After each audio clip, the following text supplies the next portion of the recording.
The stagecoach lurched to a stop in front of the Mercantile, and Lucia Everhart stepped down into the dust of Knights Ferry, California. Her pale blue traveling dress already coated with the grime of 3 weeks' journey from New York, where she had arrived only months before from her native Poland. It was May of 1878, and the heat bore down on her shoulders like a physical weight as she clutched her carpetbag and looked around the small settlement nestled in the foothills of the Sierra Nevada. The Stanislaus River glittered in the distance, and wooden buildings lined both sides of the rutted Main Street. Men in wide-brimmed hats paused in their conversations to stare at her, and she felt the weight of their curiosity like stones against her back. She had come here to work as a seamstress, having answered an advertisement in a San Francisco newspaper. The proprietress of the dress shop had written to her with enthusiasm about her European training, promising good wages and respectable lodging.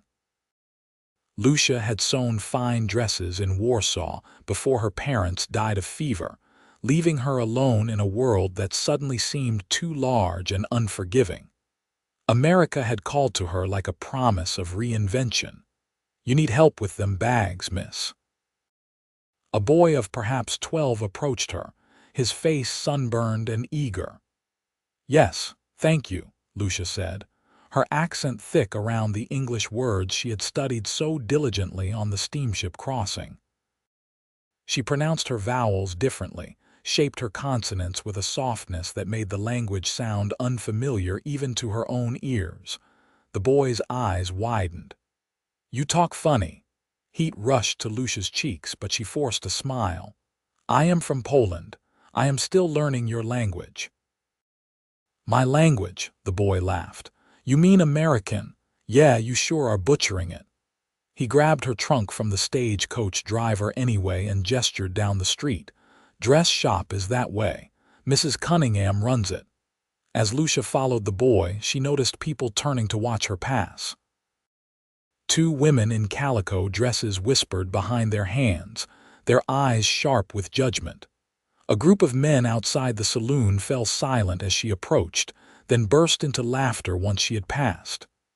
"Did you hear that accent?" one of them called out, not bothering to lower his voice. "Sounds like she's got rocks in her mouth." Lucia kept her spine straight and her eyes forward, though shame burned in her stomach. She had expected curiosity, perhaps, but not this immediate mockery. In New York, there had been so many immigrants that her accent had been unremarkable.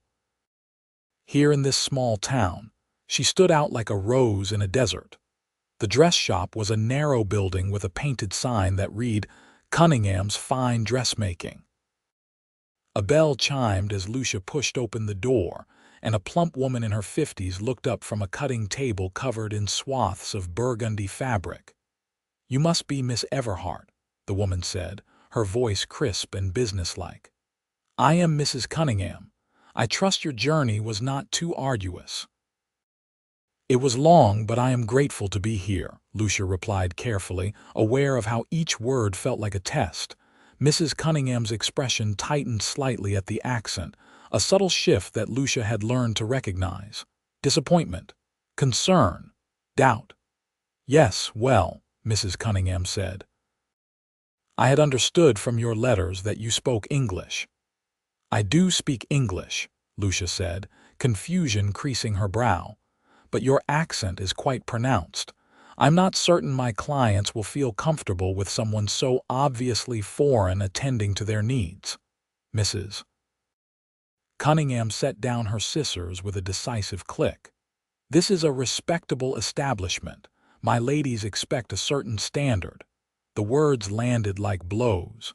Lucia set her carpetbag down carefully, buying herself a moment to steady her voice. "I am very skilled. I trained with the finest seamstresses in Warsaw. I can show you my work." "I am sure you are competent in your way," Mrs. Cunningham said, her tone suggesting the opposite. "However, I think perhaps there has been a misunderstanding. The position requires someone who can interact gracefully with my clientele, someone who fits in with our community. You offered me employment, Lucia said, and she hated the tremor that crept into her words. I traveled all this way. I have very little money left, Mrs. Cunningham's face softened slightly, but her resolve did not waver. I am sorry for the confusion, truly, but I cannot employ you. It would not be appropriate. Lucia stood there in the dress shop that smelled of lavender sachets and new fabric, and felt the future she had imagined crumble like old paper. She had no family to return to, no home waiting across the ocean. She had staked everything on this position, on the promise of honest work and a new beginning. I understand, she said quietly, though she did not understand at all. She picked up her carpetbag and walked back out into the brutal sunshine, the bell chiming behind her like a farewell. The boy who had carried her trunk was nowhere to be seen. Lucia stood on the wooden boardwalk and tried to think. She had perhaps enough money for a week's lodging and food if she was careful. After that, she did not know what would become of her. Looking for work. Lucia turned to find a woman leaning against the post of the general store. She was perhaps 30, with auburn hair pinned in a simple style and a dress of practical brown cotton. Her face was weathered by sun and hard living, but her eyes were kind. I was, Lucia said. But the dress shop does not want me. Let me guess. Martha Cunningham decided you were too foreign for her fine establishment. The woman shook her head. That woman puts on airs like she is running a Paris salon instead of a shop in a mining town. I am Rachel, by the way. I run the boarding house down the street. Lucia, she replied, feeling a small measure of relief at this unexpected friendliness. Do you know of anyone who might need a seamstress? Rachel considered this. Folks here mostly make their own clothes or order from the catalogs. But the saloon might need someone to mend costumes and such. Or you could ask at some of the ranches. They always need help with one thing or another. The thought of working in a saloon made Lucia uneasy, but she nodded. Thank you for your kindness. Come to the boarding house if you need a room, Rachel said. I will give you a fair rate. Do not let Martha Cunningham or anyone else in this town make you feel small. People here can be wary of outsiders, but most of them have good hearts once you get past the suspicious nature. Lucia thanked her again and began walking down the main street, trying to gather her courage. She passed the blacksmith shop, where the ring of hammer on anvil echoed in steady rhythm. She passed the bank and the assay office and the post office. At the end of the street sat the Golden Nugget Saloon, its doors swinging open to reveal dim interior and the sound of a piano. Before she could force herself to enter, a commotion erupted from the livery stable across the street. A horse burst out of the barn doors, bucking and wild-eyed with a man clinging to its back. The horse reared and twisted, and the man flew through the air and landed hard in the dirt. Lucia rushed forward without thinking, her carpetbag falling forgotten to the ground. The man lay on his back, the wind knocked out of him, dust settling around him like a shroud. She knelt beside him, her hands hovering uncertainly.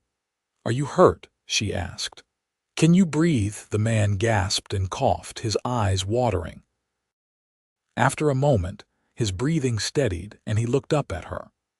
Lucia found herself staring into the bluest eyes she had ever seen, the color of the sky just before twilight. His face was tanned and angular, with a strong jaw shadowed by several days of stubble. Dark hair curled from beneath his hat, which had been knocked askew in the fall. "I am all right," he managed, his voice rough. "Just got the wind knocked out of me. That horse has more devil in him than sense." He sat up slowly, and Lucia moved back to give him space. Other men had emerged from the livery, laughing and calling out comments about the spectacle. "Quinton Thatcher, thrown like a greenhorn," one of them hooted. "Wait until we tell the boys about this." The man, Quinton, got to his feet and dusted off his clothes with rueful good humor. He wore denim trousers and a work shirt rolled to the elbows, revealing forearms corded with muscle. A gun belt sat low on his hips, the holster tied down in the manner of someone who knew how to use it. "You worry about your own riding, Tom," Quinton called back. "That horse needs proper training is all. He has been spooked by something." It was only then that he seemed to fully register Lucia standing beside him. His eyes widened slightly, and he pulled off his hat in a gesture of courtesy. "Thank you for your concern, miss. That was kind of you to rush over like that." "I thought you might be seriously injured," Lucia said. "I am glad you are not." Quinton tilted his head slightly, studying her face. "You are new in town, just arrived." "Yes, I came today. I am Lucia Everhart." "Quinton Thatcher," he said, extending his hand. His palm was calloused and warm when she shook it, his grip gentle but firm. "Welcome to Knights Ferry, Miss Everhart. What brings you to our little corner of California?" Before Lucia could answer, one of the men from the livery sauntered over. He was thick-shouldered and mean-eyed with tobacco stains in his beard. "Where you from, girl?" he demanded. "You talk strange." "I am from Poland," Lucia said, lifting her chin. "I came here to work as a seamstress." The man laughed, a harsh bark of sound. "Poland? Where in the hell is that?" "You one of them gypsies or something. Poland is a country in Europe," Lucia said stiffly. "And no, I am not Romani." "Talks like she has got a mouth full of mush," another man chimed in. "Can't barely understand her." Lucia felt her face burn. She had thought her English was improving, had practiced so diligently. To be mocked so casually, as if her effort meant nothing, made her want to cry or shout or simply disappear. "Her English sounds just fine to me," Quinton said, and his voice had gone cold as a winter stream. "Better than yours, Garrett, considering you can barely string together a sentence without cursing. And Poland is in Europe, which you would know if you had ever opened a book in your sorry life." Garrett's face darkened. "I was just funning with her. No need to get all protective." "Sounded more like you were being rude," Quinton said. "Miss Everhart is new in town and deserves a proper welcome, not harassment from the likes of you." "Since when do you care about some foreign girl?" Garrett demanded. "Since I met one with enough gumption to run to help a stranger, which is more than I can say for you standing there laughing," Quinton replied. He turned his back on the man, a deliberate dismissal, and looked down at Lucia. "Do not pay them any mind. Some folks around here have never been more than 20 miles from where they were born, and it makes them nervous to meet anyone different." "Thank you," Lucia said softly. "You did not have to defend me." "Yes, I did," Quinton said simply. "It was the right thing to do." He studied her for a moment, then asked, "You said you came here to work as a seamstress. Did you have a position waiting?" "I thought I did," Lucia admitted. "But Mrs. Cunningham at the dress shop changed her mind when she heard my accent. She said her clients would not want someone like me." Quinton's jaw tightened. "Martha Cunningham is a snob who thinks running a dress shop makes her royalty. You are better off not working for her anyway. She would have made your life miserable." "Perhaps, but now I have no employment and very little money," Lucia said. The words came out before she could stop them, fear making her unguarded. Quinton frowned, thinking. "Can you cook?" "Yes, of course. I cooked for my family in Poland. Can you clean and do general household work?" "Yes, but I am a skilled seamstress. I do not want to waste my training." "I am not suggesting you waste anything," Quinton said. "But I know someone who might be able to help you. My brother and I run a ranch about 5 miles outside of town. Our mother lives with us, but she has been ill lately and needs help with the household work. The place is too much for her to manage on her own anymore. You could stay in the bunkhouse room we fixed up last year, and we would pay you a fair wage. You would have your evenings free to do sewing work if you wanted to take in mending or make dresses to sell. Lucia stared at him. You would offer me work just like that. You do not even know me. I know you were brave enough to run to help someone you thought was hurt, Quinton said. And I know you traveled all the way from Poland to start a new life, which takes a kind of courage most people never find. That is enough for me. He paused, then added carefully, It would be proper if you are worried about that.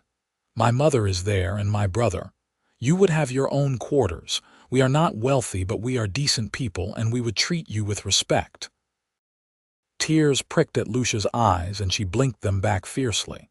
This stranger with his kind blue eyes and his defense of her dignity was offering her exactly what she needed: safety, employment, and a chance to prove herself. Why are you being so kind to me? She asked. Quinton smiled, and it transformed his face from merely handsome to something that made her heart skip. My grandmother on my mother's side was from Ireland. When she came to this country, people mocked her accent and her ways. They treated her like she was less than them because she was different. My mother always taught us that the mark of a person is not where they come from, but what is in their heart. Your accent does not make you less, Miss Everhart. If anything, it makes you more interesting. More interesting, Lucia repeated, uncertain if she had understood correctly. You have lived in a part of the world I have only read about in books, Quinton said. You speak at least 2 languages, maybe more. You had the courage to leave everything you knew to build a new life. That is not ordinary. That is extraordinary. The word settled over Lucia like a warm cloak. Extraordinary. No one had ever called her that before. She had been the seamstress's daughter, the orphan girl, the immigrant who could not quite speak properly. But this cowboy with dirt on his clothes and kindness in his eyes saw something in her that she had almost stopped seeing in herself. I would very much like to accept your offer, Lucia said. Thank you, Mr. Thatcher. Quinton, he corrected. We do not stand much on formality out at the ranch.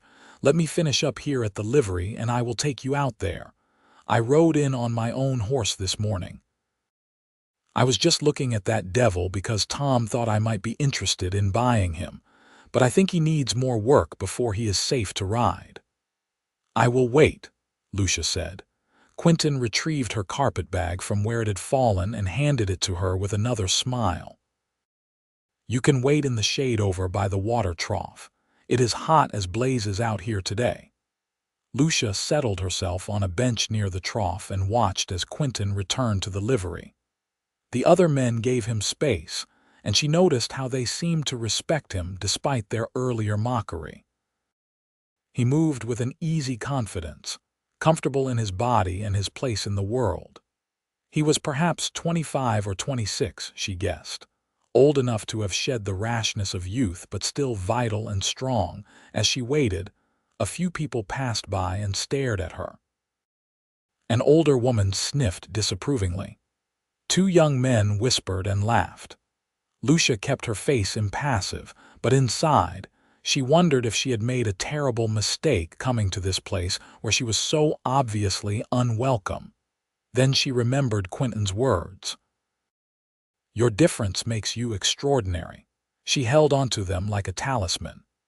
20 minutes later, Quinton emerged from the livery leading a handsome bay horse with white stockings. He had retrieved what looked like a supply list from the general store and tied the bundle to his saddle. All set, he said. You ever ridden a horse, Miss Everhart? A few times, but not often. In Warsaw, we walked or took carriages. Then you will ride with me. Copper here is gentle as a lamb and strong enough to carry both of us. He swung up into the saddle with fluid grace, then extended his hand down to her. Put your foot on mine and I will pull you up. Lucia hesitated only a moment before taking his hand. His fingers closed firmly around hers, and she stepped onto his boot and let him pull her up behind the saddle.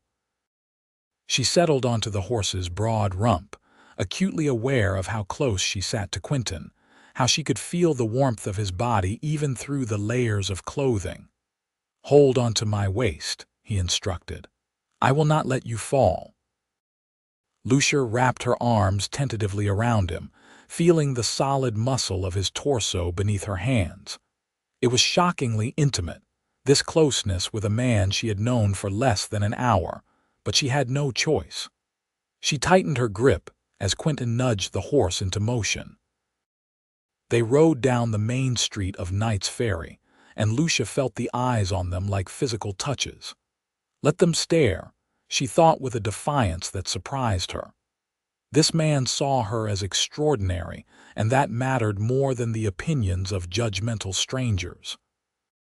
Once they left the town behind, the landscape opened up into rolling golden hills dotted with oak trees. The Stanislaus River wound through the valley below, bordered by green willows and cottonwoods. The air smelled of dry grass and sage and something else, something wild and free that Lucia had never encountered in the crowded cities of Europe. "It is beautiful here," she said, raising her voice to be heard over the steady rhythm of hoofbeats. "It is," Quinton agreed. "My father and uncle came here during the gold rush in '49. They did not find much gold, but they fell in love with the land. They claimed parcels next to each other and started ranching. My uncle moved to Oregon about 10 years ago, but we bought his land and expanded the operation." "What do you raise?" "Cattle mostly, some horses. It is hard work but honest. We do all right for ourselves." They rode in companionable silence for a while, following a dirt road that cut through the hills.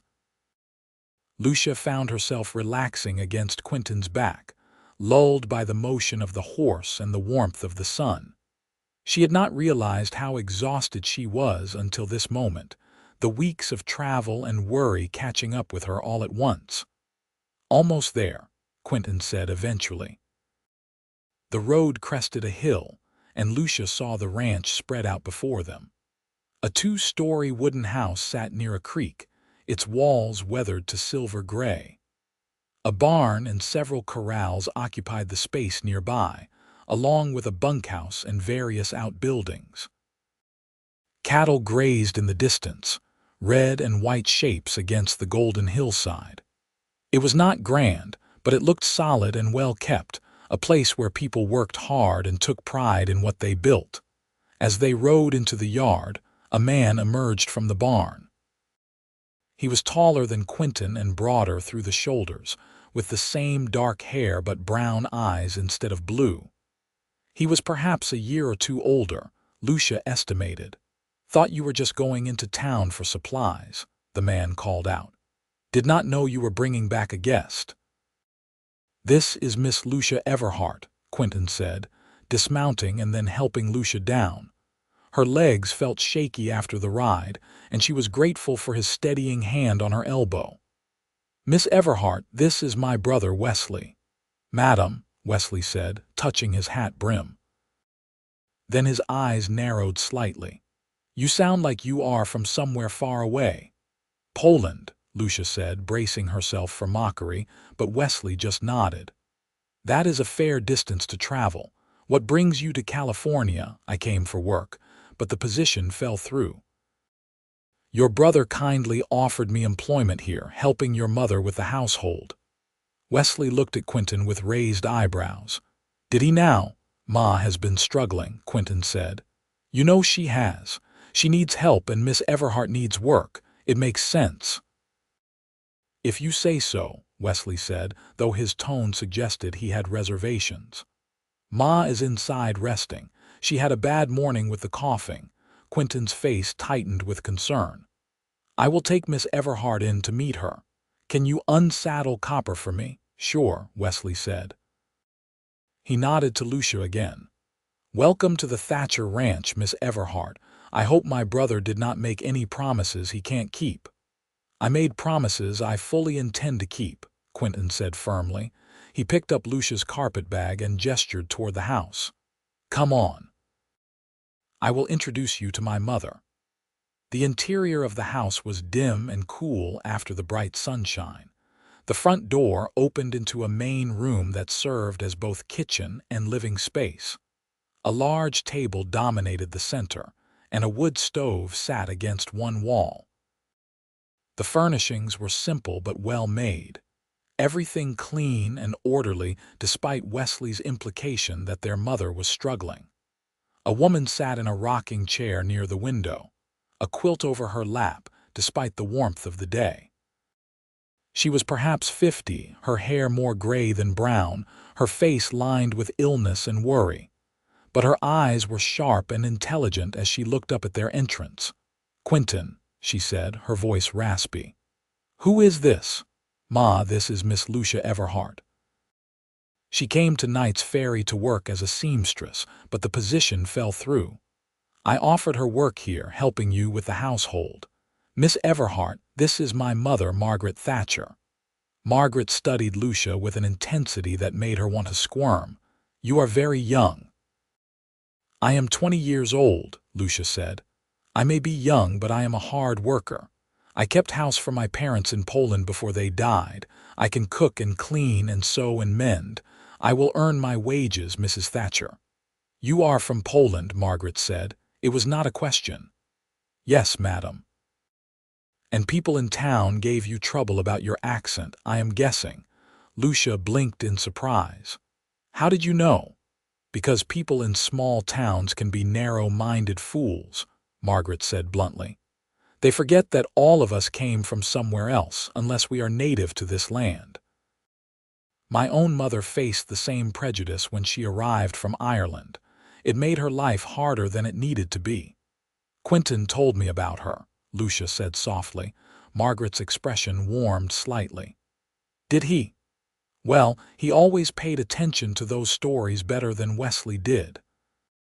Wesley has his father's practical nature. Quinton has more of a dreamer in him." She coughed, a rattling sound that made Quinton move forward with concern. "You should be resting, Ma." "I am resting," Margaret said irritably. "I am sitting down, am I not? Do not fuss over me like I am on my deathbed." She looked at Lucia again. "Can you truly cook?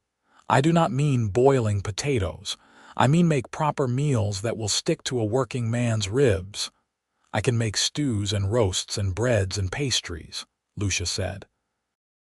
"I learned from my mother, who was an excellent cook. The food may taste different than what you are used to. Polish cooking uses different spices and methods sometimes, but I promise it will be good and filling." "Different does not bother me," Margaret said. "Quinton, show her the room in the bunkhouse. If she wants the position after seeing it, we will work out the details of wages and duties." Her eyes softened as she looked at her son. "You did a good thing bringing her here."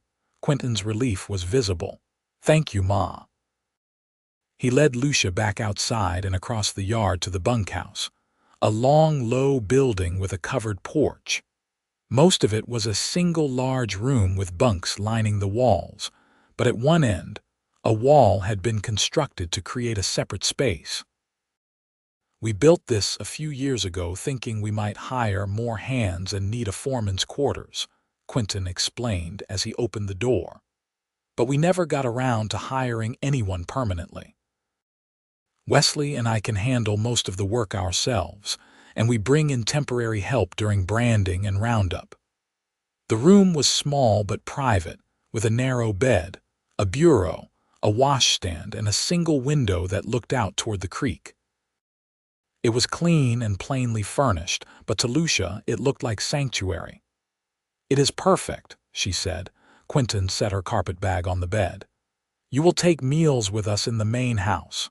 Ma will explain your duties, but mostly it will be cooking, cleaning, laundry, that sort of thing. We can pay you $15 a month plus room and board.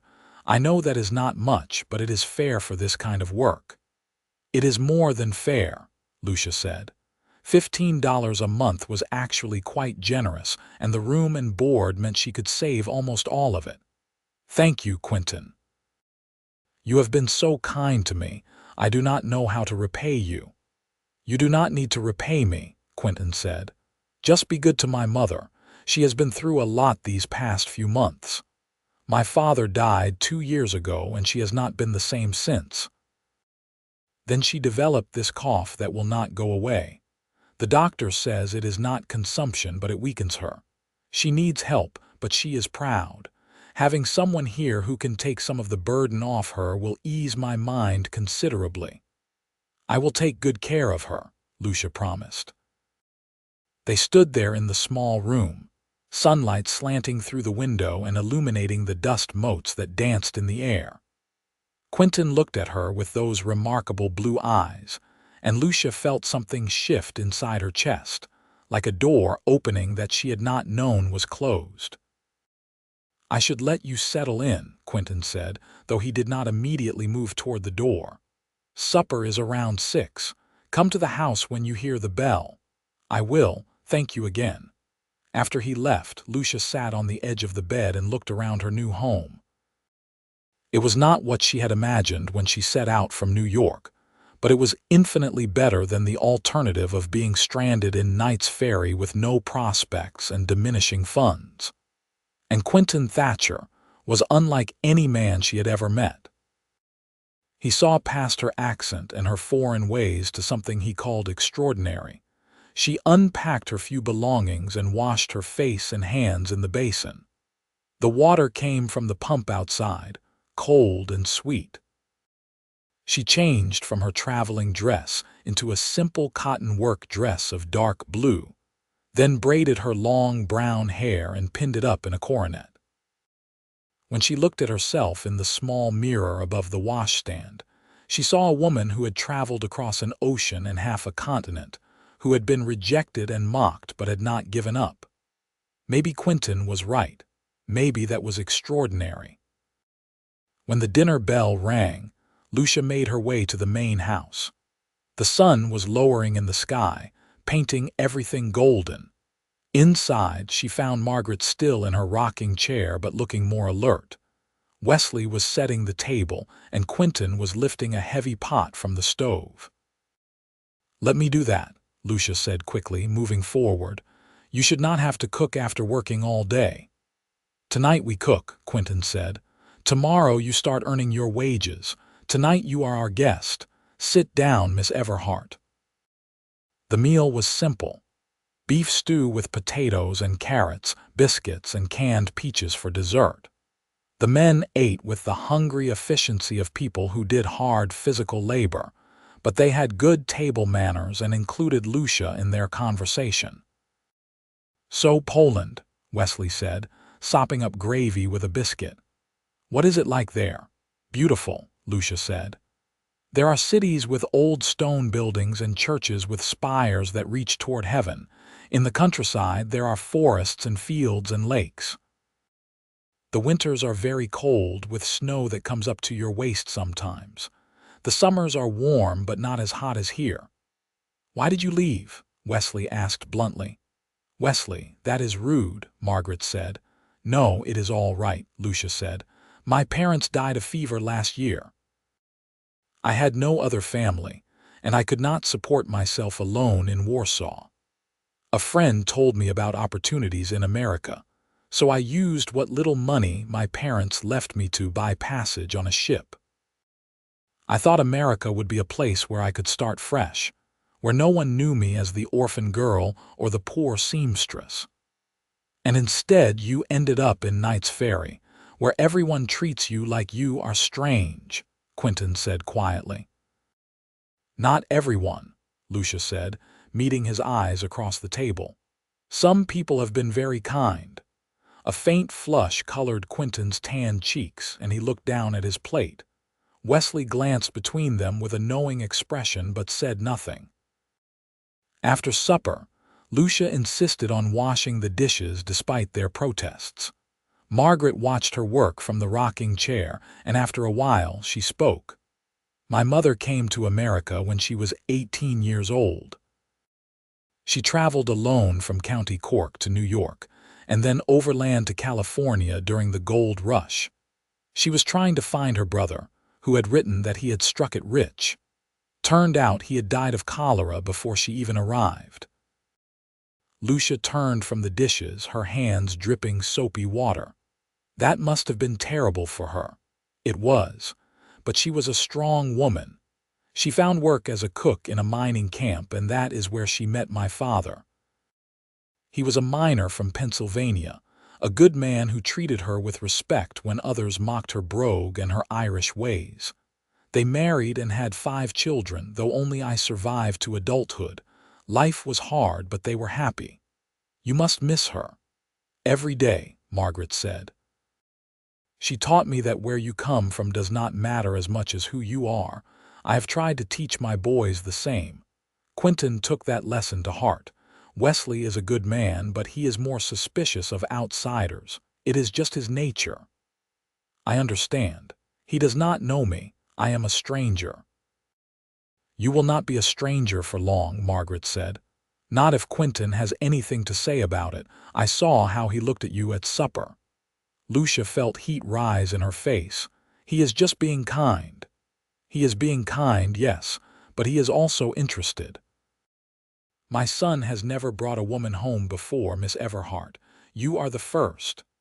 He brought me here because you needed help and I needed work, Lucia protested. That is what he tells himself, Margaret said with a small smile. But I know my son. He sees something in you. Just thought you should know that before you decide whether to stay or not. I would understand if the situation made you uncomfortable. Lucia turned back to the dishes, her heart beating faster. She barely knew Quinton Thatcher. They had met only hours ago. But she could not deny the way her pulse jumped when he smiled at her, or how safe she had felt riding behind him on his horse. I am not uncomfortable, she said quietly. Your son has shown me more kindness in one day than I have experienced in months. I would like to stay and work if you will have me. Then it is settled, Margaret said. You start tomorrow. That night, lying in her narrow bed in the bunkhouse, Lucia listened to the unfamiliar sounds of the ranch, cattle lowing in the distance, the creak of the windmill by the well, the hoot of an owl hunting in the darkness. It was all so different from the city streets of Warsaw or the crowded tenements of New York. But different was not bad. Different could be extraordinary. She fell asleep thinking of blue eyes and a kind smile. And for the first time in many months, she did not dream of loss. Lucia woke before dawn to the sound of roosters crowing and the distant clang of the breakfast bell from the main house. She dressed quickly in her work dress and apron, braided her hair, and hurried across the yard. The air was cool and fresh, the sky just beginning to lighten in the east. In the kitchen, she found Quinton trying to make coffee and burning biscuits simultaneously. He looked up when she entered, relief crossing his face. I am terrible at this, he admitted. Ma usually manages breakfast even when she is not feeling well, but she had a bad night. Wesley went out early to check on the cattle in the north pasture. Let me handle it, Lucia said, moving to the stove. She salvaged what she could of the biscuits and started fresh ones, then fixed the coffee, which Quinton had made far too strong. Within half an hour she had breakfast ready. Eggs, bacon, fresh biscuits with butter and jam, and properly brewed coffee. Margaret emerged from her bedroom looking exhausted, but she smiled when she saw the spread on the table. You are a miracle worker, Miss Everhart. Just breakfast, Lucia said. Nothing miraculous about it. They ate together, and then Lucia shooed Quinton out to his work while she cleaned up and began assessing what needed to be done around the house. The list was longer than she had expected. Laundry had piled up. The floors needed sweeping and scrubbing. Windows were dusty. Linens needed changing. It was clear that Margaret had been struggling to keep up for quite some time. Lucia threw herself into the work with determination. She hauled water from the pump and heated it on the stove for laundry. She scrubbed floors on her hands and knees. She beat rugs and washed windows and changed bedding. Margaret tried to help, but Lucia firmly told her to rest. You hired me to do this work, she said. Let me do it. It was mid-morning when Lucia heard horses approaching. She looked out the window to see 3 riders entering the yard. They were rough-looking men, their clothes dusty and their manner confident in a way that made her uneasy. She saw Quinton emerge from the barn, his posture stiffening as he recognized them. Lucia could not hear the conversation, but she could see the tension in Quinton's shoulders. One of the men dismounted and stepped close to him, his body language aggressive. Quinton stood his ground, his hand resting casually near his gun. The confrontation lasted several minutes before the men remounted and rode away. Quinton watched them go, then turned and strode toward the house. His face was tight with anger when he entered. "What was that about?" Margaret asked, her voice sharp with worry. "Dalton Morgan and his boys," Quinton said, the name coming out like a curse. "They are still trying to pressure us into selling the water rights to the creek. You told them no, I hope." "Of course I told them no. This ranch does not work without access to that water. Morgan knows it too. He is just trying to squeeze us because his own land is drying up. He overgrazed it, and now he wants to take what is ours." Lucia remembered seeing Dalton Morgan mentioned in a newspaper back in San Francisco. He was one of the big ranchers in the area, a man with money and influence. The article had painted him as a land baron who had built his empire through shrewd deals and ruthless business practices. "Can he force you to sell?" Lucia asked. Quinton looked at her as if he had forgotten she was there. "Not legally, but he can make our lives difficult. He has already tried to cut us out of the contracts with the army fort, spreading rumors that our cattle are diseased. It is not true, but it cost us money anyway." "Your father would not back down to Morgan, and neither will we," Margaret said firmly, though her voice was strained. "No, we will not," Quinton agreed. "But I will not lie and say I am not worried. Morgan has resources we do not have. If he decides to truly come after us, it could get ugly." The shadow that passed over his face made Lucia's chest tighten. She barely knew these people, but already she felt protective of them. They had given her shelter and kindness when she had nothing. She would not stand by and watch someone take advantage of them. "Is there anything I can do to help?" she asked. Quinton's expression softened. "You are already helping, Miss Everhart.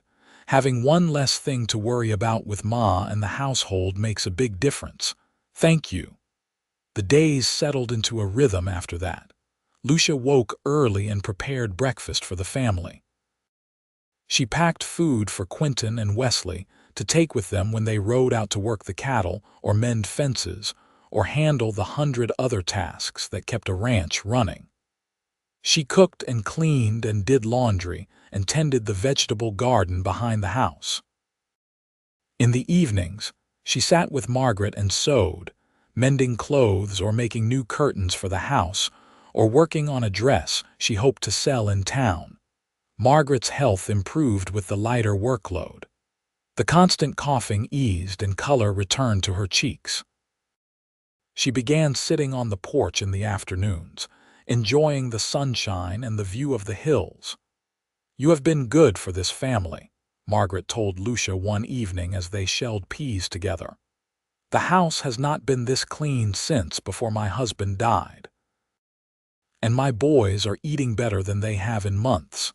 Wesley said the other day that he might actually be gaining weight." "I am glad I can help," Lucia said.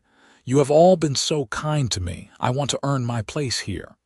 "You have more than earned it," Margaret assured her. "I hope you will stay with us for a long time." Lucia hoped so too. The ranch had begun to feel like home in a way that nowhere else had since her parents died. She loved the morning routine, the satisfaction of a day's hard work, the peaceful evenings when the 4 of them sat together after supper. She loved the landscape, so different from Poland but beautiful in its own way.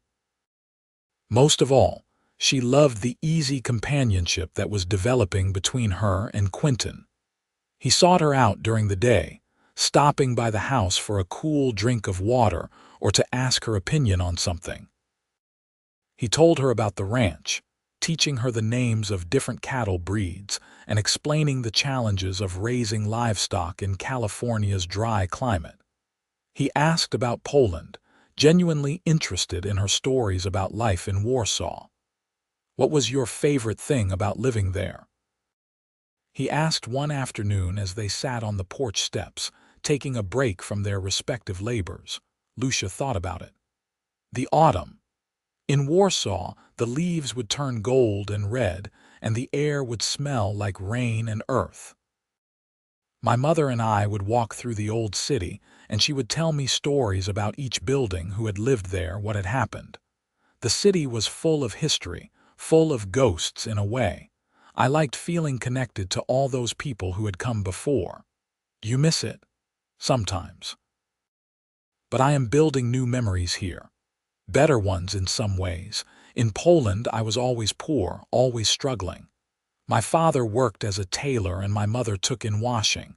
We had enough to eat, but barely. There was no future for me there, not really. I would have ended up working in a factory or marrying someone I did not love just to survive. And here you are, a housekeeper on a ranch in California, Quinton said with a smile. Is that better? Here I am free, Lucia said. That is better.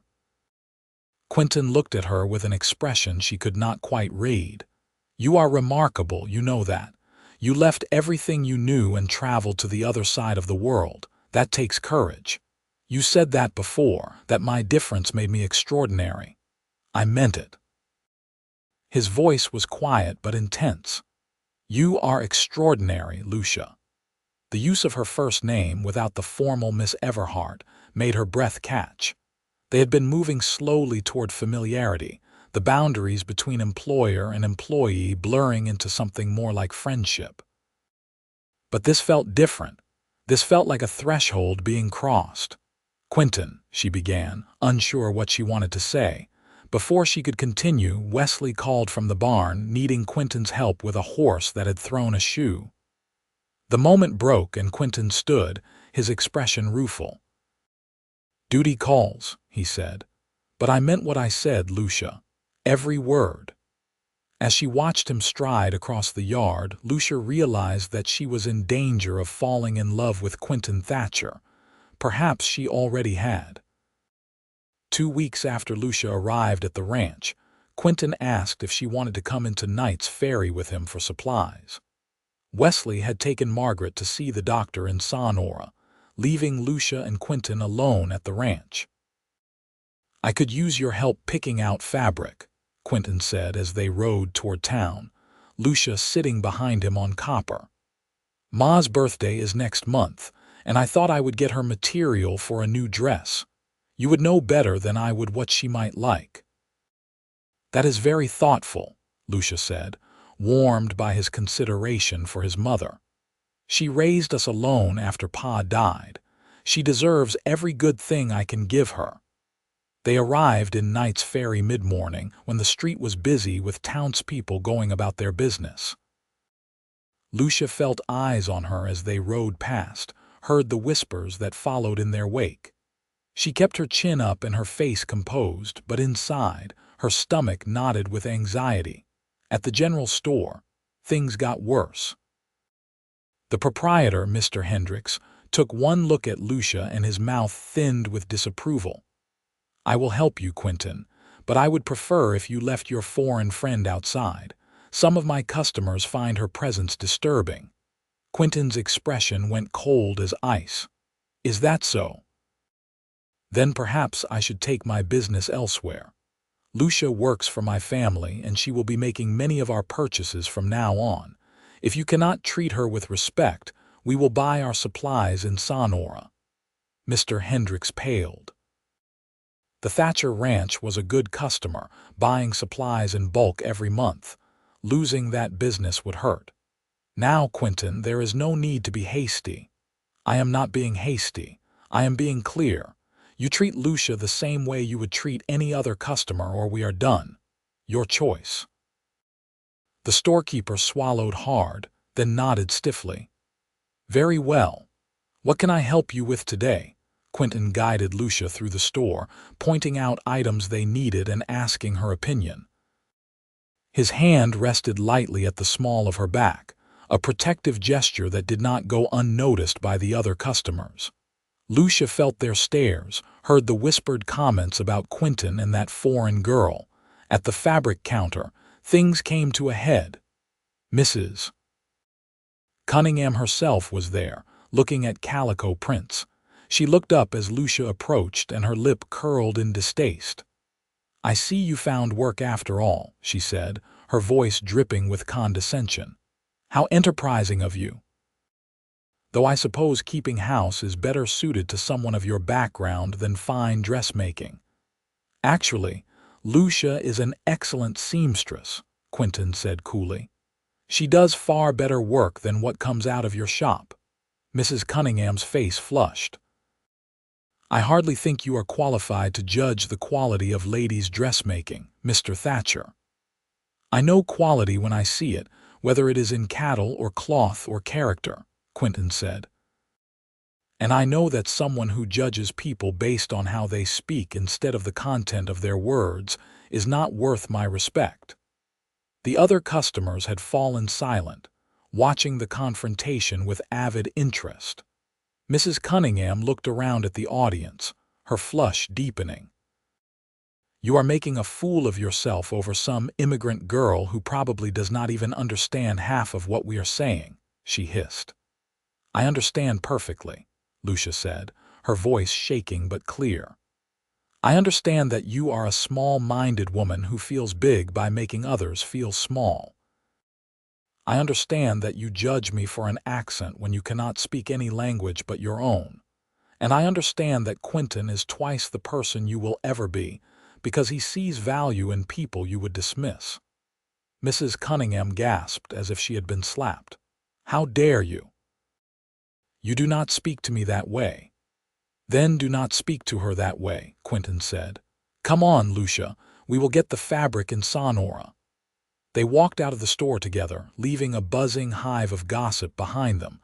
Outside, Lucia's legs trembled, adrenaline making her shake. "I should not have said those things," she whispered. "I made things worse." "No, you said exactly what needed to be said," Quinton replied. He took her hand, a bold gesture in the middle of the street where anyone could see. "I am proud of you for standing up for yourself. Now the whole town will talk about us. Let them talk. I do not care what small-minded people think. The ones who matter will see the truth." He squeezed her hand gently. "You are not alone in this, Lucia. I am standing beside you, always." The word always hung in the air between them, weighted with meaning. Lucia looked up into Quinton's blue eyes and saw something that made her heart race. This was not just kindness anymore. This was not just friendship. "Quinton, she began. "I know this is not the time or place," he interrupted gently. "But I need you to know something. I have spent the last 2 weeks trying to tell myself that what I feel for you is just sympathy or friendship or responsibility because I brought you to the ranch. But it is not any of those things. Or it is all of them and more besides. I am falling in love with you, Lucia. Maybe I already fell. I do not know exactly when it happened, but it is the truth." Lucia's heart felt too large for her chest. "I am falling in love with you too. I tried not to. It seemed too fast, too impossible. But every day I fall a little more." Quinton smiled, that transforming smile that made the world seem brighter. "Then we will fall together." They stood there on the street in Knights Ferry, holding hands like they had every right to, and let the gossips whisper. This was the beginning of something neither of them had expected but both of them needed. A love that saw past surfaces to the soul beneath. They did not kiss. It would have been too scandalous, too public. But the promise hung between them, unspoken but understood. This was not a simple flirtation or a temporary attraction. This was the foundation of something that could last a lifetime. As they rode back to the ranch, Lucia leaning against Quinton's back and feeling the steady beat of his heart, she thought about the journey that had brought her here. All the loss and fear and loneliness had led her to this moment, to this man, to this strange land that was becoming home. "Thank you for defending me," she said softly. "Always," Quinton said again, and Lucia believed him. The weeks that followed were some of the happiest of Lucia's life. She and Quinton did not speak openly about their feelings in front of Margaret and Wesley, but they did not have to. It was obvious in the way Quinton's eyes sought her out across the room, in the way Lucia's face lit up when he entered the house, in the small touches and smiles they exchanged when they thought no one was looking. Margaret watched them with a knowing smile but said nothing. Wesley, less subtle, teased Quinton mercilessly when Lucia was not around. "When are you going to make it official?" he asked one evening as they worked on mending a fence line. "Everyone can see you are sweet on her." "I want to give her time to settle in," Quinton said, hammering a post into hard ground. "She has been through a lot. I do not want to rush her." "She is just as sweet on you as you are on her," Wesley observed. "Anyone with eyes can see it. But if you want to dance around it for a while longer, that is your business." The truth was, Quinton was waiting for the right moment. He wanted to court Lucia properly, to give her the romance she deserved. But the ranch kept him busy from dawn to dusk, and there was little time for elaborate gestures. Then one Sunday, when the essential work was done and the day stretched out with rare leisure, Quinton asked Lucia if she would like to go for a ride. "I want to show you something," he said. "A place I go when I need to think." They rode out together on Copper, heading into the hills above the ranch. The landscape rolled out around them in waves of gold and green, dotted with oaks and granite outcroppings. They followed a game trail higher and higher, until they emerged on a ridge that overlooked the entire valley. Lucia gasped. From here, she could see for miles. The Stanislaus River wound through the land like a silver ribbon. The town of Knights Ferry was a cluster of buildings in the distance. The ranch spread out below them, looking small and perfect like something from a painting. "This is beautiful," she breathed. "I come here when I need to feel closer to my father," Quinton said, dismounting and helping Lucia down. "He used to bring me here when I was a boy." He said that seeing the land from up here reminded him why he worked so hard. It was not just about the cattle or the money. It was about being part of something bigger than himself. They sat on a sun-warmed boulder and looked out over the valley. Quinton's hand found hers, their fingers intertwining naturally. "I want to show you something else," he said after a while. He pulled a small carved wooden figure from his pocket. It was a horse, every detail perfect and delicate. "My father made this for me when I was 7. He was good with his hands, could make anything. This was my most treasured possession for years." "It is beautiful," Lucia said, turning it over gently in her palm. "I want you to have it." She looked at him in surprise. "Quinton, I cannot take this. It is too important to you." "That is exactly why I want you to have it. I need you to understand how serious I am about you, about us. You are not just someone passing through my life, Lucia. You are the person I want to build a future with." He took a deep breath, his eyes intense on hers. "I know we have not known each other long, only a month, but I have never been more certain of anything in my life. I love you. I want to marry you if you will have me." Tears sprang to Lucia's eyes. "You want to marry me?" "Yes. I want to wake up next to you every morning for the rest of my life. I want to build a home with you, raise children with you, grow old with you. I want to hear your stories about Poland and make new stories together here in California. I want to defend you against anyone who tries to make you feel small. I want to spend every day showing you that your difference is not just acceptable, it is precious to me." He cupped her face in his hands, his thumbs brushing away the tears that spilled down her cheeks. "Will you marry me?" "Yes," Lucia whispered. "Yes, of course, yes. I love you, Quinton. I did not think I would ever find someone who saw me the way you do, who made me feel like I belong. You belong with me, Quinton said. Always. And then he kissed her, sweet and gentle and full of promise. Lucia melted into him, her arms wrapping around his neck, and kissed him back with all the love and hope and gratitude that filled her heart. They were two people from different worlds who had found each other against all odds, and in that kiss was the beginning of the rest of their lives. When they finally pulled apart, both breathless and smiling, Quinton rested his forehead against hers. "We should probably talk about practical things," he said, "like when we should get married and where we will live." "I do not care about practical things right now," Lucia said, kissing him again. "Right now, I just want to be happy with you." They stayed on the ridge until the sun began to lower, talking and kissing and planning their future. Quinton wanted to get married soon, within the month if possible. Lucia agreed. There was no reason to wait when they were both certain. "What about your mother?" Lucia asked. "Do you think she will approve?" "She already approves," Quinton said with a laugh. "She told me 2 weeks ago that if I did not propose soon, she would knock some sense into me." "Ma loves you, Lucia. She said you are the best thing that has happened to this family in years." "And Wesley? Wesley thinks I am the luckiest man alive, which I am. He will be happy for us." They rode back to the ranch as the sky turned pink and gold with sunset. When they entered the house, Margaret and Wesley were waiting, and one look at their glowing faces told the story. "About time," Wesley said with a grin. "Welcome to the family, Lucia."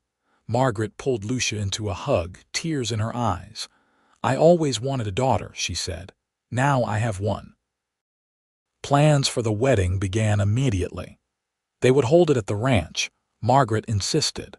The circuit preacher was due through Knights Ferry in 3 weeks, and he could perform the ceremony. They would invite the few friends they trusted in town and host a celebration afterward.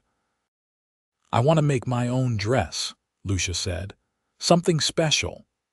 "Then we will get you the finest fabric we can find," Quinton promised. "I do not care if we have to go all the way to San Francisco for it." In the end, they found beautiful ivory silk in Sonora, along with lace for trim and pearl buttons. Lucia spent her evening sewing, creating a dress that combined the style of American fashion with subtle Polish touches in the embroidery and the way the sleeves were cut. It was a dress that represented who she was, a woman of 2 worlds, creating something new. The weeks before the wedding passed in a blur of preparation. Margaret felt well enough to bake cakes. Wesley cleaned and repaired the house until it shone. Quinton built an arbor for the ceremony, weaving it with wild grapevines and late spring flowers. But not everything was perfect. News of the upcoming wedding spread through Knights Ferry, and reactions were mixed. Some people thought it was romantic that Quinton had found love with the foreign girl. Others whispered that he was making a mistake, marrying someone so different, someone who would never truly fit in. Mrs. Cunningham made sure everyone knew her opinion. "That boy is throwing his life away on an immigrant who probably just wants a comfortable home," she told anyone who would listen. "She trapped him, mark my words." The gossip reached the ranch through friendly neighbors who thought they should know what was being said.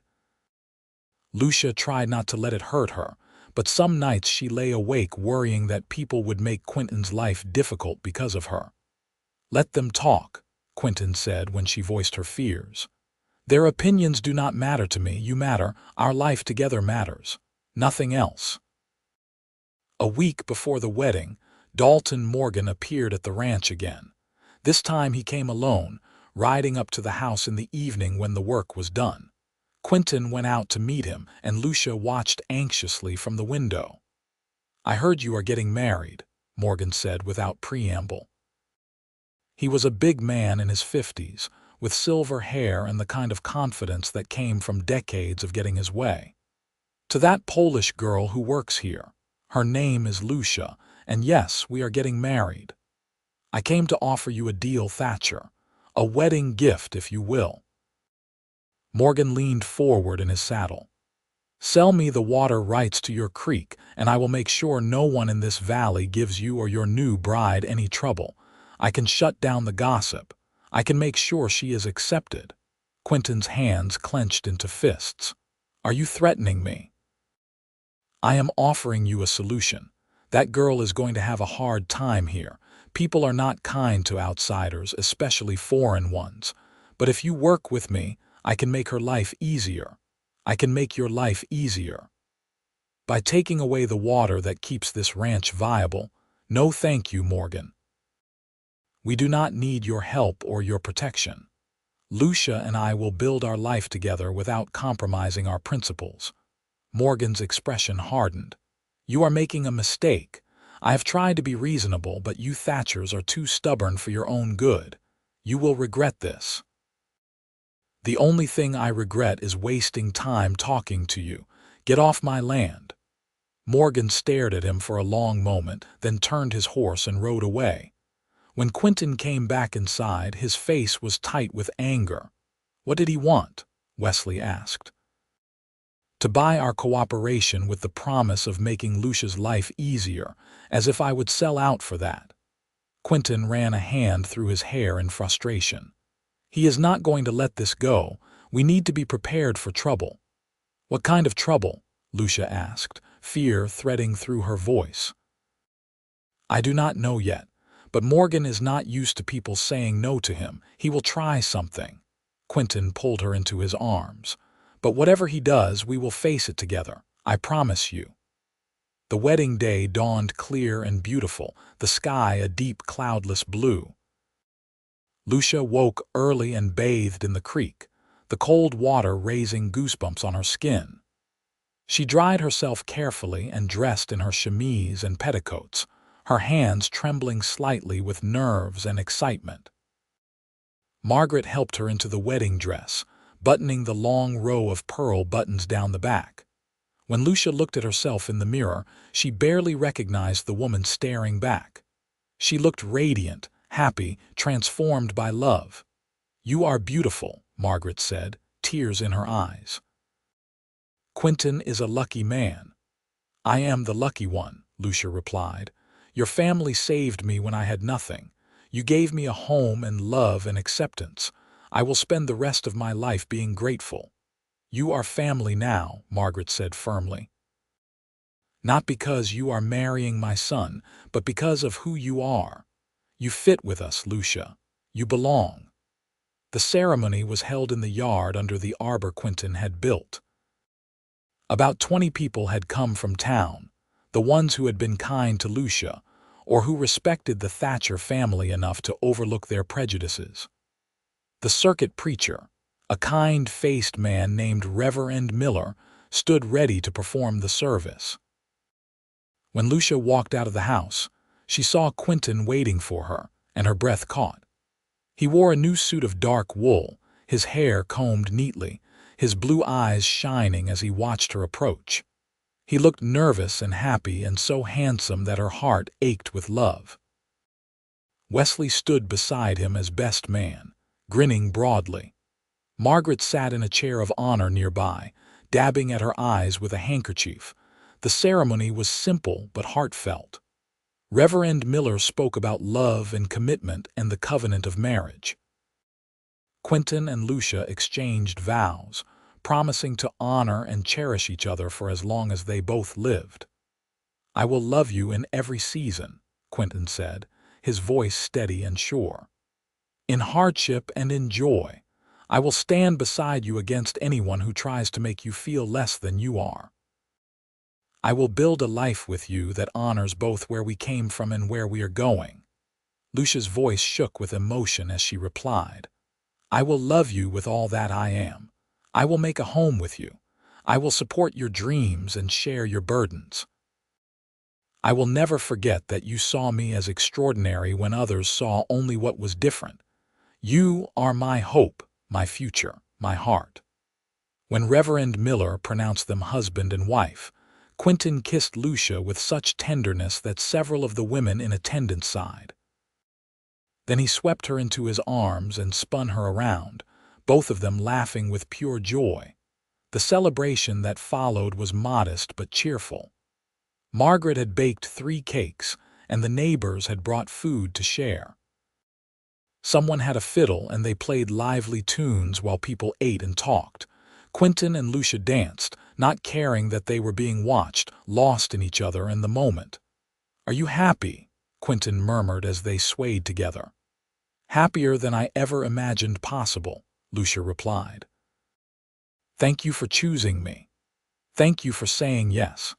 As the afternoon wore on, some of the guests departed, but others stayed to continue celebrating. The sun was lowering toward the hills when a group of riders appeared on the road. Lucia saw them first and felt a chill of premonition. "Quinton," she said quietly, and he followed her gaze. Dalton Morgan rode at the head of about a dozen men, all armed. They came into the yard with an arrogance that made Wesley immediately step forward, his hand moving to his gun. "This is a private celebration," Quinton said coldly. "You were not invited, Morgan." "I heard there was a wedding," Morgan said, his voice carrying across the yard. "Thought I would come pay my respects." His eyes raked over Lucia in a way that made her skin crawl. "So you actually went through with it, married the foreigner." "Her name is Lucia and she is my wife. Show some respect." "Respect," Morgan laughed. "I came to give you one last chance, Thatcher. Sell me those water rights. Do it now and I will leave you and your new bride in peace. Refuse and I will make sure you regret it." "Is that a threat?" Wesley demanded. "It is a promise. I have been patient. I have offered fair deals, but my patience has run out. You have 1 week to reconsider. After that, I will take what I want one way or another." "You will not take anything from us," Quinton said, his voice hard as iron. "This is my land, my water, my home. You have no right to any of it, and if you try to take it by force, we will defend it." Morgan's men shifted in their saddles, hands moving toward weapons. The air crackled with tension. The wedding guests who remained stood frozen, watching the confrontation unfold. "You are outnumbered, Thatcher. You and your brother against my men. Those are not good odds." "Maybe not," Quinton agreed, "but I have something you do not have. I have people who love this place, who will fight to protect it. You just have hired guns who will run the moment things get dangerous." "We will see about that." Morgan turned his horse. 1 week. Then we come back and we will not be so polite." They rode out as suddenly as they had arrived, leaving dust and dread in their wake. The remaining guests quickly made their excuses and left, not wanting to be caught up in whatever was coming. When the last of them had gone, Wesley turned to Quinton. "That was a declaration of war." "I know." "What are we going to do?" "We are going to defend our home," Quinton said. "We are going to prepare for trouble and hope it does not come, but if it does, we will be ready." Lucia felt fear settle cold in her stomach. This was her fault. If Quinton had not married her, if he had not defended her, Morgan would not be using her as leverage. As if reading her thoughts, Quinton took her hand. "This is not about you," he said firmly. "Morgan has been trying to get our water rights for a year. He is just using our marriage as an excuse to escalate things. Do not blame yourself for his greed and cruelty." But Lucia could not quite shake the feeling that she had brought trouble to the family that had shown her such kindness. That night, their wedding night, Quinton carried Lucia over the threshold of the room they would now share in the main house. He had moved his things out of the room he had shared with Wesley and prepared this space for them, adding a bigger bed and new curtains and a quilt his mother had made. He set Lucia down gently and cupped her face in his hands. "I am sorry our wedding day ended the way it did. It is not your fault. None of this is your fault. Still, I wanted today to be perfect for you." "It was perfect," Lucia insisted. "I married the man I love. That is all that matters." Quinton kissed her, slow and deep, and Lucia felt the worry and fear melt away in the warmth of his embrace.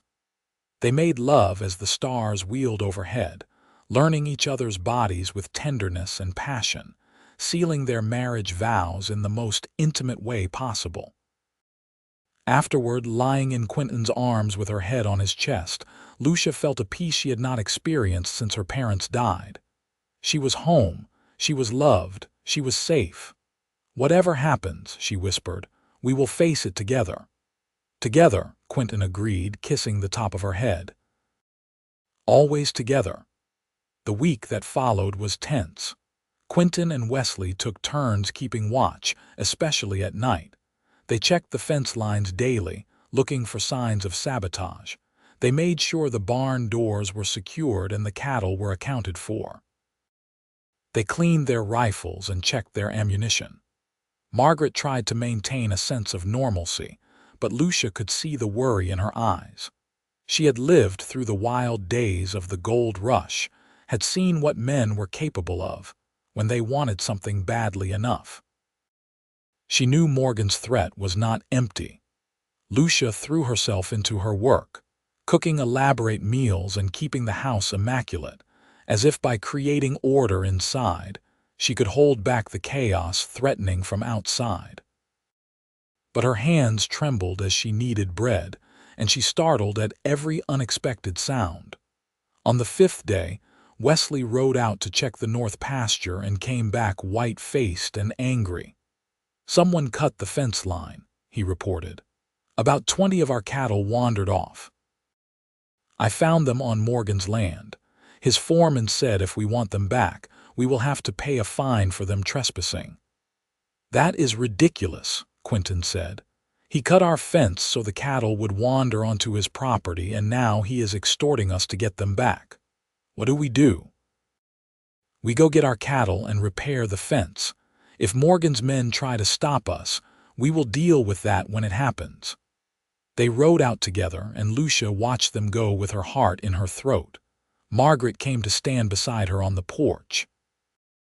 "They will be all right," Margaret said, though her voice was uncertain.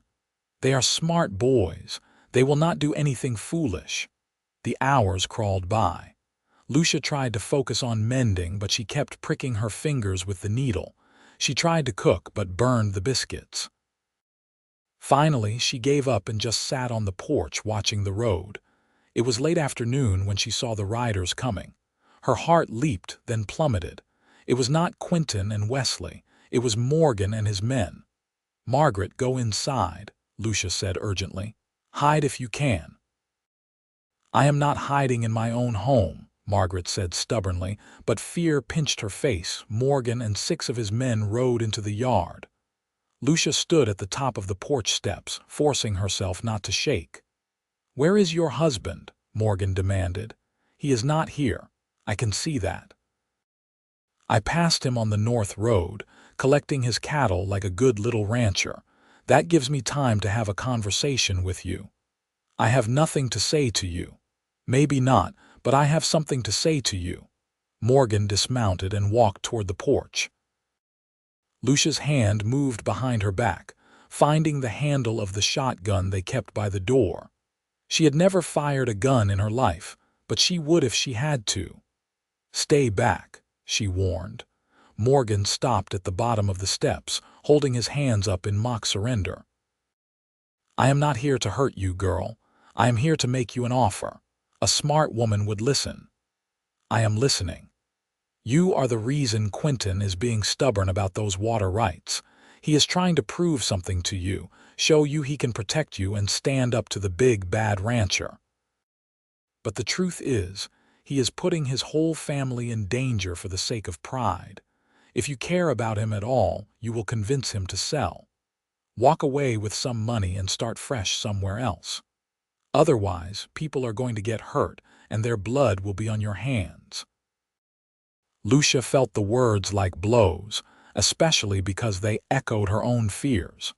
But she lifted her chin and met Morgan's eyes squarely. "Quinton is not being stubborn because of me. He is being principled because of who he is. This land has been in his family for decades. The water rights are what make it viable. You are asking him to destroy everything his father built, and for what? so you can expand an empire you already have. You are the one who should walk away, Mr. Morgan. You are the one who is in the wrong." Morgan's face darkened. "You have a lot of nerve for a foreigner who should be grateful anyone here will even look at you. You are nothing, girl. You come from nothing. You are lucky Quinton took pity on you." "She is my wife," Quinton's voice rang out across the yard. He and Wesley had returned, their horses lathered with sweat. They must have ridden hard when they saw Morgan's riders. "And you will speak to her with respect, or I will put a bullet in you right here and now." Quinton dismounted in a fluid motion, his hand on his gun. Wesley flanked him, equally ready. The tension ratcheted up to a breaking point. "You are going to shoot me in front of witnesses?" Morgan asked, gesturing to his men. "That would be murder, Thatcher. That would be defending my wife and my home. Any jury in the state would see it that way." Quinton's eyes were cold, his stance that of a man who would absolutely follow through on his threat. "Get off my land, now." Morgan studied him for a long moment, then smiled, a predatory expression that made Lucia's blood run cold. "This is not over. No, it is not. But the next time you come here, it better be to apologize or you will face the consequences." Morgan and his men rode away, and as soon as they were out of sight, Lucia's legs gave out. She sank down onto the porch steps, shaking with reaction. Quinton was at her side in an instant, gathering her into his arms. "I am sorry," he murmured. "I am so sorry. I should never have left you alone. You had to get the cattle. I am all right. He did not hurt me. He scared you, which is just as bad."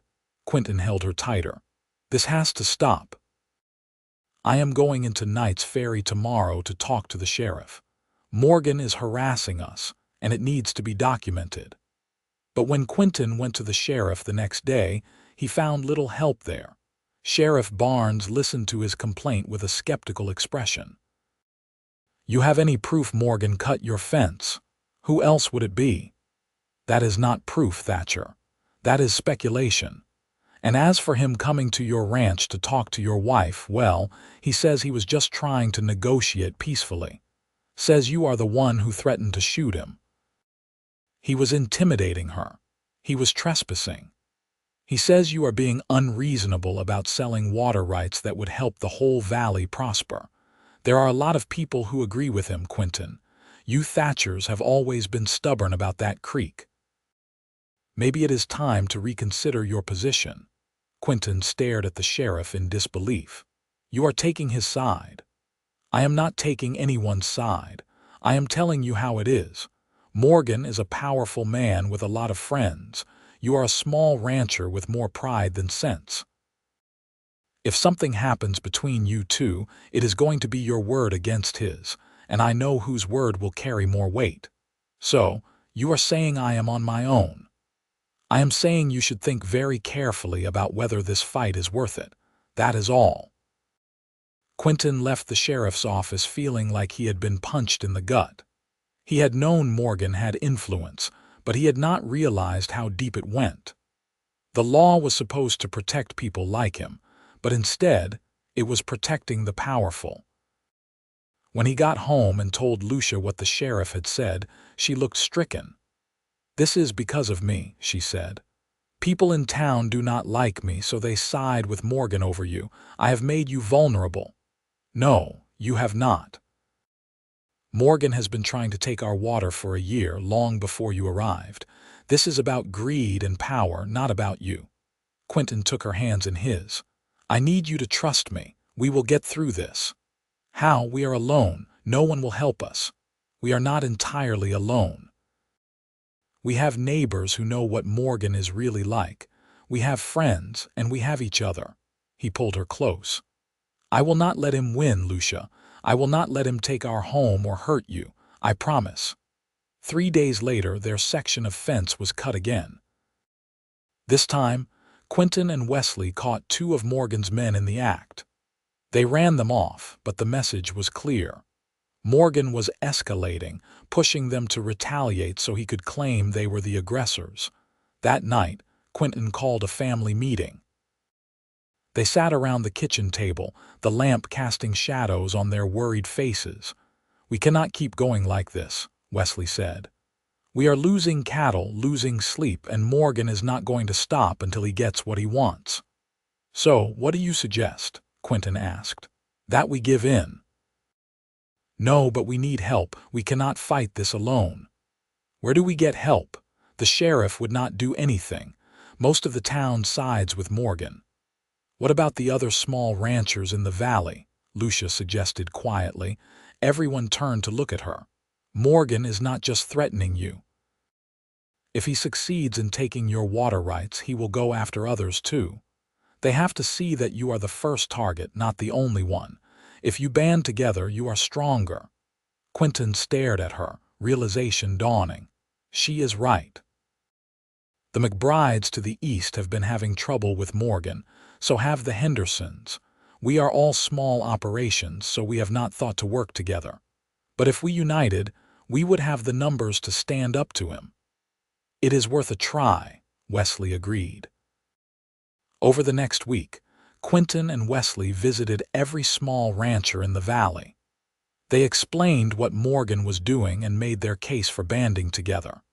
Some were too afraid to get involved, but others, the ones who had already felt Morgan's pressure, agreed. By the end of the week, they had commitments from 6 other families to stand together against Morgan's intimidation. The alliance changed everything. When Morgan's men came to cut fences or harass workers, they found not just the Thatchers waiting, but a group of armed ranchers ready to defend their property. When Morgan tried to spread rumors about the quality of their livestock, the ranchers presented a united front, vouching for each other. Frustrated, Morgan tried a different tactic. He filed a lawsuit claiming that the Thatchers' water use was damaging his downstream property. It was a bogus claim, but it tied them up in legal proceedings and cost money they did not have much of. Lucia watched Quinton grow more tired and stressed as the legal battle dragged on. He was working harder than ever to keep the ranch running while also dealing with lawyers and court dates. She felt helpless, wishing there was something she could do. Then one evening, as she was mending one of Quinton's shirts, an idea struck her. She had noticed that the ranchers' wives were struggling with the same problems Margaret had faced: too much work and not enough help. What if they organized the same way the ranchers had? The next day, Lucia rode into town with Margaret, who had regained enough strength to make occasional trips. They visited each of the ranching families, and Lucia proposed her idea. The women would form a cooperative. They would share the workload, help each other with canning and preserving and sewing. They would pool their skills and resources to make life easier for everyone. The response was enthusiastic. Within 2 weeks, the women's cooperative was up and running. They rotated childcare duties so mothers could get other work done. They had sewing circles where they made clothes and quilts. They shared recipes and preserves. The community that formed around Lucia's idea was strong and supportive. And crucially, it gave the ranching families another reason to stick together. Their wives and children were forming friendships. Their lives were becoming intertwined in ways that made them stronger as a group. Morgan noticed the change. His ability to pick off individual ranchers was gone. When he tried to pressure one family, they had 6 others backing them up. His lawsuit was not going well either. The judge, seeing that multiple ranching families were united against Morgan's claims, was skeptical of his case. Months passed. The harvest came and went. Lucia's first winter in California arrived. Milder than the Polish winters she had known, but still cold enough to make her grateful for the warm house and the warmth of Quinton's arms at night. She realized one morning in December that she had missed her monthly courses. Once could be a fluke, but twice in a row meant something. She confided in Margaret, who hugged her with tears of joy. "You are going to have a baby," Margaret said. "Oh, Lucia, this is wonderful news. When will you tell Quinton?" "Tonight," Lucia said, happiness and nervousness warring inside her. "I want to wait until we are alone." That evening, after supper was cleaned up and the household was settling for the night, Lucia took Quinton's hand and led him outside. The stars blazed overhead, so bright and clear they seemed close enough to touch. "I have something to tell you," she said. Quinton looked at her with concern. "Is everything all right? You seem nervous." "I am nervous, but in a good way. Quinton, I am with child. We are going to have a baby." For a moment he just stared at her. Then his face broke into the biggest smile she had ever seen. He let out a whoop of joy and picked her up, spinning her around just as he had on their wedding day. "We are going to be parents," he said, his voice full of wonder. "Lucia, this is the best news. I cannot believe it. Are you sure?" "As sure as I can be without seeing a doctor. But yes, I am sure." Quinton set her down gently, suddenly worried. "I should not have spun you around like that. Are you feeling well? Do you need to sit down?" Lucia laughed at his immediate protectiveness. "I am fine. Women have babies every day, Quinton. I am not fragile, but you are carrying our child. That makes you precious." He placed his hand gently on her still flat stomach. "Our child. I am going to be a father."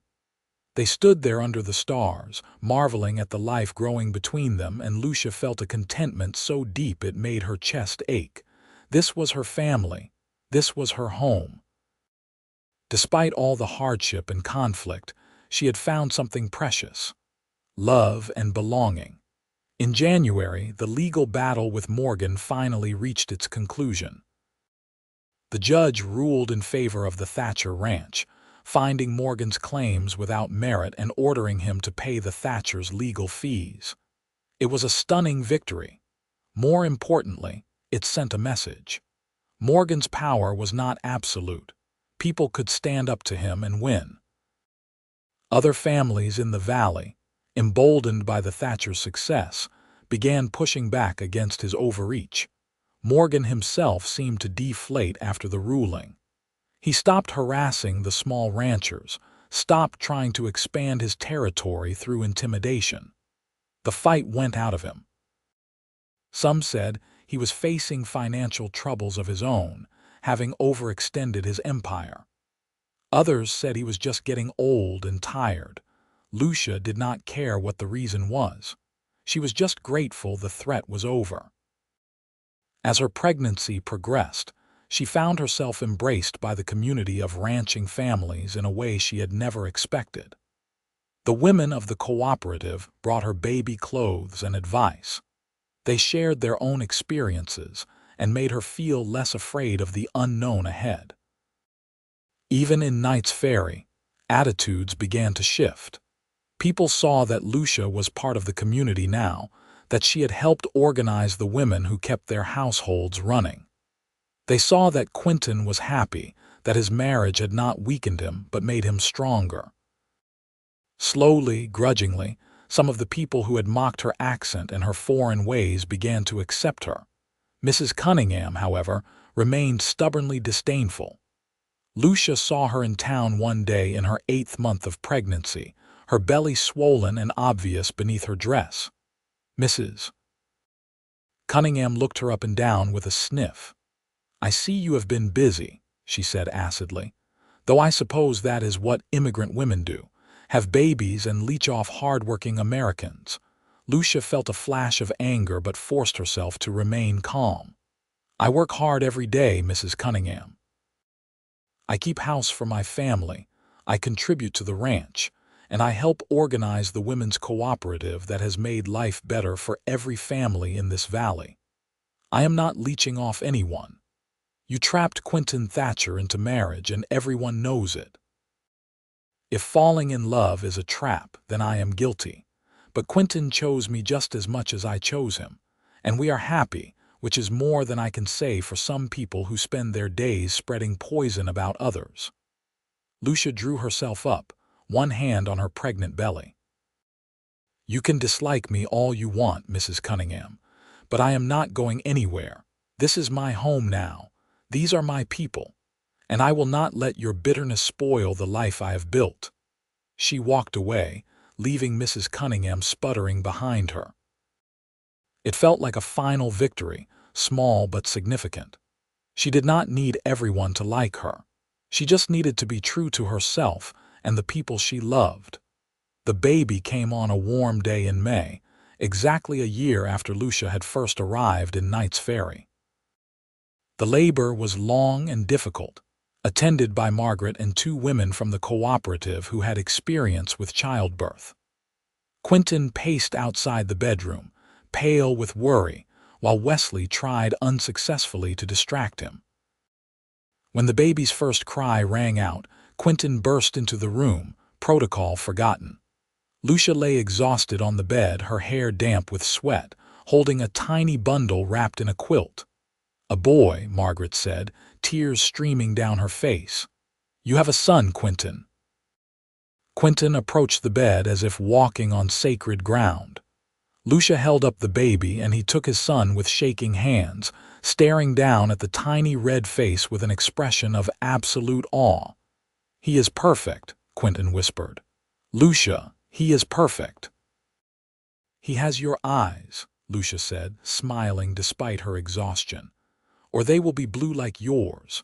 Right now they are all gray and unfocused, but I can tell." They named him James after Quinton's father. Little James Thatcher came into the world with a healthy set of lungs and an appetite that kept Lucia busy. She had never been so tired or so happy in her life. As she recovered from childbirth and settled into the overwhelming routine of caring for an infant, Lucia reflected on the journey that had brought her here.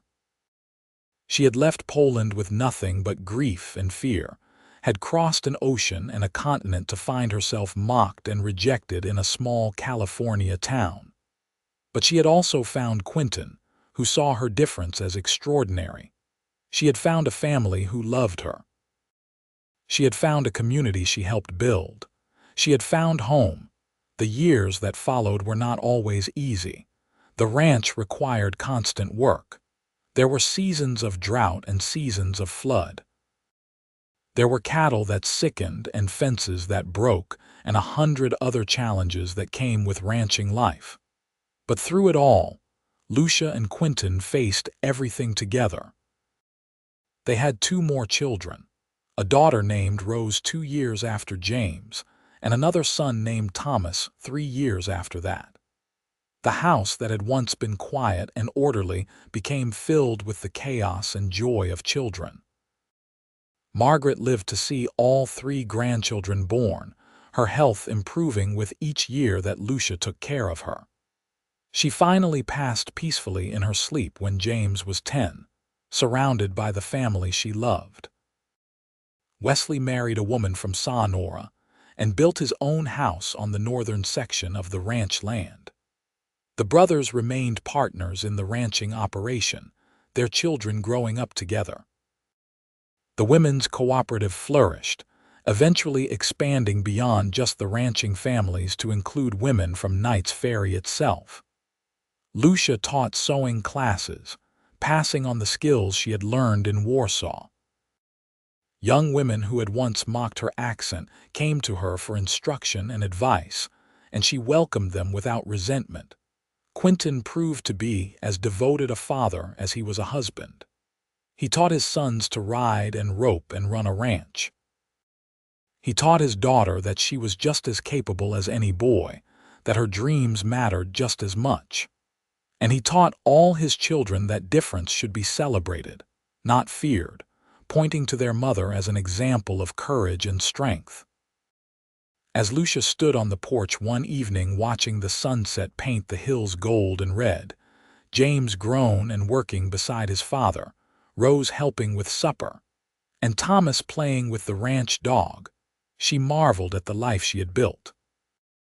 25 years had passed since that day she stepped off the stagecoach in Knights Ferry, uncertain and afraid. Quinton came up behind her and wrapped his arms around her waist, resting his chin on her shoulder. "What are you thinking about?" he asked. "How far we have come. How lucky I am." We are both lucky." He turned her in his arms so he could see her face. Time had added lines around his eyes and silver to his hair, but he was still the man who had defended her dignity in a dusty street, who had called her extraordinary when others called her foreign. "You ever regret it?" Lucia asked. "Marrying me, taking on all the trouble that came with it?" "Not for one single second. You are the best thing that ever happened to me, Lucia. You and our children and this life we have built together. Every challenge was worth it, even Morgan. Especially Morgan, because standing up to him taught us both what we were capable of. It made us stronger." He kissed her softly. "I love you. I have loved you since the day you ran to help a stranger you thought was hurt, and I will love you until my last breath." "And I love you," Lucia replied, her eyes bright with tears. "Thank you for seeing me, truly seeing me when everyone else only saw what made me different." "Your difference is what makes you extraordinary," Quinton said, echoing the words he had spoken so many years ago. "It always has been." As the sun dipped below the hills and the first stars appeared in the darkening sky, Lucia leaned into her husband's embrace and felt the quiet joy of a life well lived. She had traveled thousands of miles and overcome countless obstacles to find this moment, this place, this love. And it had all been worth it. The children called them in for supper, and Quinton and Lucia walked hand in hand into the house filled with light and laughter and the promise of tomorrow. The journey that had begun with mockery and rejection had led to something beautiful. A family built on love and respect, a home where difference was celebrated, and a story that would be told to grandchildren and great-grandchildren as an example of what it means to see the extraordinary in others. And on quiet evenings when the work was done, and the family gathered around the table, Lucia would sometimes tell stories of Poland, of cobblestone streets and cold winters and the life she had left behind. The children listened with fascination to tales of a world so different from their California ranch. And Quinton would watch his wife with those steady blue eyes and think, as he had thought 1,000 times before, that meeting her was the best thing that ever happened to him. They lived long lives, Quinton and Lucia, growing old together on the land they had fought to keep. They saw their children marry and have children of their own. They saw the ranch prosper through good stewardship and hard work. They saw Knights Ferry grow from a rough mining town into a proper community, with schools and churches and an attitude more welcoming to newcomers. When they finally passed, within months of each other, as long-married couples sometimes do, they were mourned by a community they had helped shape. Their children carried on the ranch and the traditions they had established. And their story lived on as a reminder that love and courage could overcome prejudice. That difference was something to be celebrated, and that the most extraordinary thing in life was finding someone who saw you for exactly who you were and loved you all the more for it. The end came peacefully for Lucia, surrounded by her children and grandchildren in the house where she had built her life.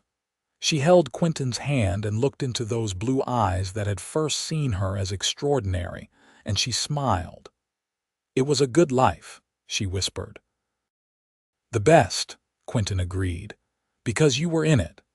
And when her eyes closed for the last time, she was not the frightened immigrant girl who had once stood alone in a hostile town. She was a matriarch, a pillar of her community, a woman who had crossed oceans and built something lasting. She was loved and respected and remembered. She was, as Quinton had always known, extraordinary.